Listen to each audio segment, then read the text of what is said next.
Hi, ఏంటక్క కేకుల మీద కేకులు చేస్తున్నారు అని అనుకుంటున్నారా? ఏం చేద్దామండి, పిల్లలకి దసరా సెలవులు ఇచ్చారు. ఏం చేద్దాం, వాళ్ళకి నచ్చింది చెప్పింది చేయాలి కదా.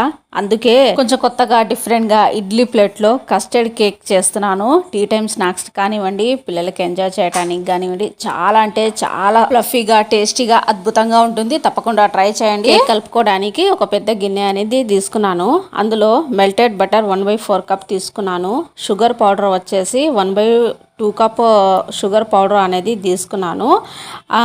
మొత్తం ఒకసారి మిక్స్ చేసుకున్న తర్వాత మిల్క్ వచ్చేసి 1/2 కప్ వేసుకున్నాను. అది కూడా కొంచెం మిక్స్ అయిన తర్వాత vanilla essence 1/2 table spoon add చేశాను. ఒకసారి మిక్స్ చేసుకున్న తర్వాత 1 కప్ వచ్చేసి మైదాపిండి, 1/4 కప్ వచ్చేసి custard powder, baking powder, baking soda వేసేసి కొన్ని పాలు అనేది వేసేసి మంచిగా మిక్స్ చేసుకోవాలి. బ్యాటర్ అనేది మీకు కొంచెం థిక్గా అనిపిస్తే ఇంకొంచెం పాలు అనేది వేసేసి నేను కలిపినట్టుగా కలుపుకోండి. ఇలా మొత్తం కలుపుకున్న తర్వాత కట్ చేసుకున్న కొన్ని కాజు అలాగే టూటీ ఫ్రూటీ వేసేసి మంచిగా మళ్ళీ ఒకసారి కలుపుకోవాలి. కలుపుకున్న తర్వాత పొయ్యి మీద ఇడ్లీ గిన్నె పెట్టేసి అందులో కొంచెం సాల్ట్ అనేది వేసేసి పొయ్యి వచ్చేసి సిమ్లో పెట్టేసేయండి. సాల్ట్ అనేది వేడెక్కేలోగా ఇక్కడ మనకి ఇడ్లీ ప్లేట్కి బటర్ అనేది అప్లై చేసేసి కేక్ కస్టర్డ్ బ్యాటర్ ప్లేట్కి సరిపడా వేసేసి దాని మీద కొంచెం టూటీ ఫ్రూటీ అనేది యాడ్ చేసేసి ముందుగా మనం హీట్ చేసి పెట్టుకున్నాం కదా ఇడ్లీ గిన్నె, అందులో పెట్టేసి మూత పెట్టేసి ఒక 10 నిమిషాలు కేక్ అనేది బేక్ అయిపోతుంది. ఎక్కువ టైం కూడా పట్టదండి, ఇడ్లీ ప్లేట్ కాబట్టి పలసగానే వస్తాయి, మరి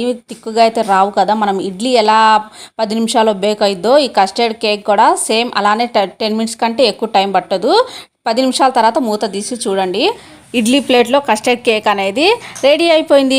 యమ్మీగా సర్వ్ చేసుకొని పిల్లలకు పెడితే ఎంత ఇష్టంగా తింటారు, అంత ఇష్టంగా తింటారు. మరి మీకు నచ్చిందని నేనైతే అనుకుంటున్నాను.